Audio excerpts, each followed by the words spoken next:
श्रीहरी श्री ज्ञानेश्वर माऊली आजच्या पाठात ज्ञानेश्वर नामदेव संवाद.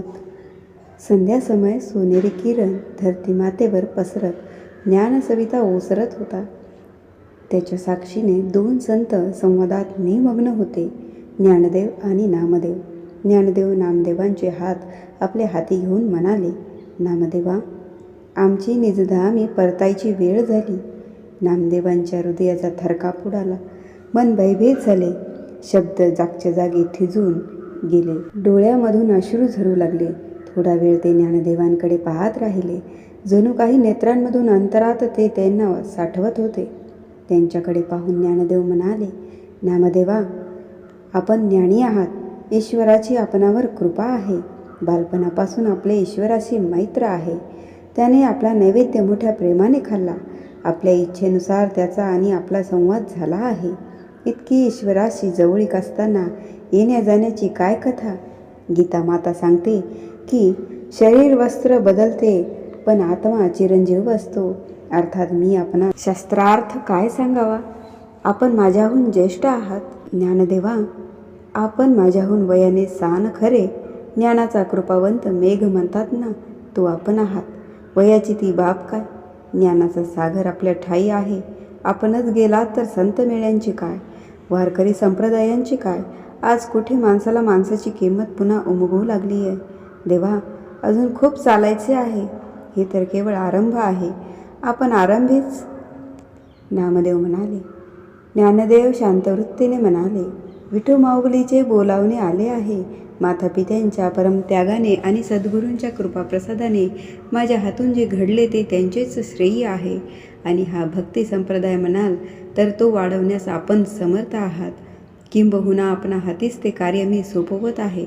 नामदेव ऐकून ज्ञानदेवांकडे परत एकदा बघत राहिले. देवा, माझ्या हाती इतकी मोठी जबाबदारी? ज्ञानदेवांनी नामदेवांना हाताला हात धरून एका शिळेजवळ नेले. तेथे दोघेही बसले. ज्ञानदेव नामदेवांना म्हणाले, नामदेवा, समोर स्तुती करतो आहे असे मानू नका. आपण काशी गया प्रयाग करून परतत असताना मला औंढ्या नागनाथाला जावेसे वाटले. तिथेच आपल्यावर सद्गुरूंची कृपा झाली होती ना. म्हणून शिवरात्रीचा मुहूर्त होता तो. यात्रा भरली होती त्या स्थळी. आपल्याला मी कीर्तन करायला सांगितले. आपणही त्यावेळी भावपूर्ण कीर्तन केलेत. शिव आणि विष्णू यामधील अभेद आपण आपल्या कीर्तनात वर्णिलात. आठवते आहे ना? भजन कराते हरी हरा, नारायण शिवशंकरा. माझे बोलणे अवधारा, भेद न करा दोघांचा. तुम्हासी सांगेन सत्यवृत्तांत, पाहे पावतेथींचा दृष्टांत.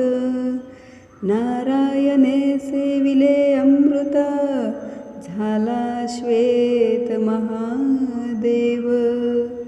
शंभूने गिळिले हळाहळा, मनोनी विष्णू झाला निळा.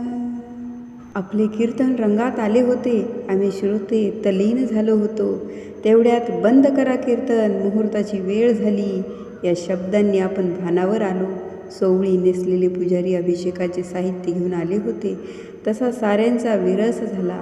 आपल्याला देवळाच्या पिछाडीला हाकलून लावले. काही क्षण आपण गप्प झालात. नेत्र मिटले. पुन्हा कीर्तन सुरू केलेत. जेथे थांबला होता तेथून पुढे पुजाऱ्यांची पूजा झाली. अभिषेक झाला.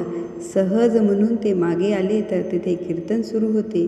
तेथे देवाने आपले मुख फिरवले होते. देवालाही आपले कीर्तन ऐकायचे होते. पुजारी आपल्या पायावर कोसळले. आठवते ना तुम्हाला? नामदेव, ईश्वराचे मैत्र म्हणतात ना, ते हेच. आणखी एक सांगू? माफ करा हं. मी आपल्यापेक्षा वयाने सान खरा, पण मी अधिकार नसतानाही आपली परीक्षा घेतली खरी. आपण राजस्थानात होतो त्यावेळी सिद्धपूर, अबू पर्वत, एक लिंग असे फिरत वाळवंटी प्रदेशात आलो. ऐन दुपारची वेळ होती. सूर्य माथ्यावर वाळू तपलेली. दोघांचेही कंठ कोरडे, तृषेने व्याकुळ. जवळपास पाणी नाही. तेवढ्यात एक लहानशी विहीर दिसली. खूप खोल होती ती. उतरायला पायऱ्या नाहीत. अगदी चिंचोळी होती. खोल तळाशी पाणी चमकताना दिसत होते. मी मुद्दाम लघिमा नावाच्या सिद्धीचा वापर करून माझे शरीर सूक्ष्म केले. खोल जाऊन पाणी पिऊन आलो. त्या शीतजलाच्या गोडव्याचे आपल्यासमोर हेतुपुरस्सर जरा जास्तीच वर्णन केले. तुम्ही म्हणालात, ही सिद्धी देवा आपल्याला प्राप्त आहे. इतरांचे काय? अनेक पांथस्थ येथून जात असतील, त्यांचे काय? आपण बघता बघता ती चिंचोळी विहीर भरली, जल भरून वाहू लागले. तुम्ही पाणी प्यालात. बोलता बोलता ज्ञानदेवांचा आवाज कातरला. त्यांच्या नेत्रांमधून अश्रू वाहू लागले. देवा आपल्या नेत्रात अश्रू? नामदेव उद्गारले. ते तर माझे कर्तव्यच होते. मी एकट्याची माझ्या तृषीची सोय बघणे पांडुरंगाला आवडेल का? ज्ञानदेवांनी नामदेवांना घट्ट आलिंगन दिले. त्या प्रसंगीही त्यांनी असेच दृढ आलिंगन दिले होते.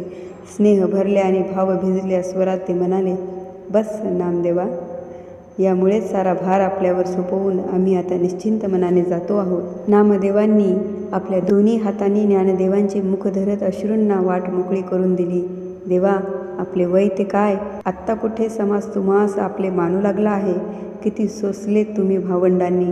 एक एक प्रसंग आठवलात की वाटते इतके सोसलेतच कसे. मन भरून येते. ज्ञानदेवांनी प्रेमभराने नामदेवांच्या स्कंधावर आपले हात ठेवले. नामदेवा यात समाजाचा तो काय दोष? त्याच्या समजुतीनुसार तो वागला. अज्ञानी माणसाने प्रमाद केला तर त्यास दूषण देऊ नये. त्याचे अज्ञान दूर करावे. आपल्या कृतीनेच तसे करावे. नामदेव थक्क झाले. देवा लहान मुलाशी दुष्टपणे वागले, ते क्रूर वृत्तीने वागले. खरोखरीच अज्ञान असणे आणि खलप्रवृत्ती असणे, ती प्रवृत्ती अहंकाराने पोचणे, यात अंतर नाही काय? नामदेवांच्या या प्रश्नावर ज्ञानदेवांनी स्मित केले. आहे, यात तर निश्चितपणे अंतर आहे. अज्ञानाचा अंधकार ज्ञानप्रकाशाने दूर करता येतो, पण खलप्रवृत्तीचे म्हणाल तर तो अज्ञानाचा कडेलोट असतो. या खलप्रवृत्तीने केलेल्या कृतीचे परिणाम काय याविषयी अज्ञान असल्यामुळे तो क्रूरपणे वागतो. त्याची अहंकारामुळे संयमित विचार ऐकण्याची मानसिक तयारीही नसते. मग त्यावरचा उपाय एकच, त्यांच्याकडे दयाबुद्धीने पाहावे आणि त्यांची ती खलवृत्ती जाऊन सत्याची जाणीव त्यांना व्हावी, अशी सर्वेश्वराजवळ नम्रपणे प्रार्थना करणे. प्रार्थना जितकी अंतरातून तितके अधिक यश.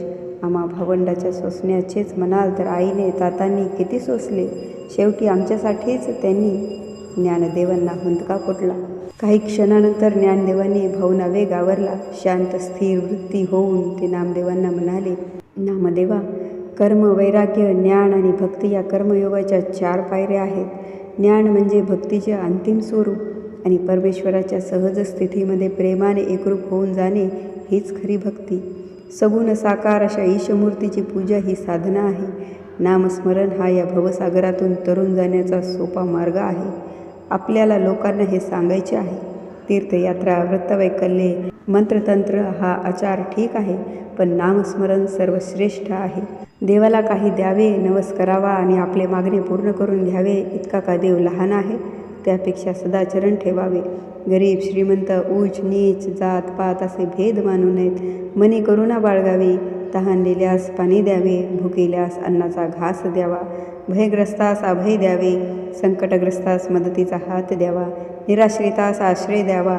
याहून देवकार्य कोणते? वर्णभेद, जातीभेदाचा कलंक आपल्या समाजास लागला आहे. नामदेवा तो आपल्याला पुसून टाकायचा आहे. आपण सारीच पांडुरंगाची लेकरे आहोत. हा पांडुरंग भक्त वत्सल आहे. तो मातापित्यांची सेवा करणाऱ्या पुंडलिकाकडे मोठ्या कौतुकाने पाहत उभा आहे. हाच खरा भक्तांचा आधार आहे.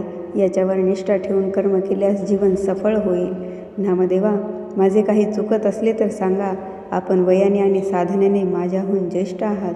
ज्ञानदेवांची अमृतवाणी ऐकून नामदेव गहिवरले.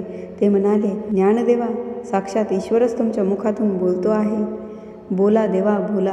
ज्ञानदेव म्हणाले, जो स्वतःला या विठुमाऊलीचा भक्त वारकरी म्हणवून घेईल त्याने सत्य बोलावे, परस्त्रीस रुक्मिणी मातेप्रमाणे मानावे, निरामिष आहार घ्यावा, अत्यंत प्रामाणिकपणाने आपली संसार कर्मे आचारावीत आणि रामकृष्ण हरीचा जप सतत करून संपूर्ण जीवनास ईश्वरनिष्ठ करावे. हेच लोकांना सांगायचे आहे. व्यक्तीच्या आणि व्यक्तीकडून समाजाचे चारित्र्य मंगल करायचे आहे. आमची दुसरी कोणतीही आस नाही. नामदेवा तुमच्याशी त्या विठुरायाची बालपणापासून गट्टी आहे. त्याची शपथ, तुम्ही हे कार्य आमच्यानंतर करायचे आहे. द्या, आम्हाला वचन द्या. आपण वचन दिलेत की आमचा समाधी मार्ग मोकळा झाला. नाही नाही नाही ज्ञानदेवा, तुम्ही म्हणाल ते कार्य करतो, तुम्ही म्हणाल ते सेवा करतो, पण समाधी, लहान वयात समाधी. नामदेव तोंड ओंजळीत घेऊन रडू लागले.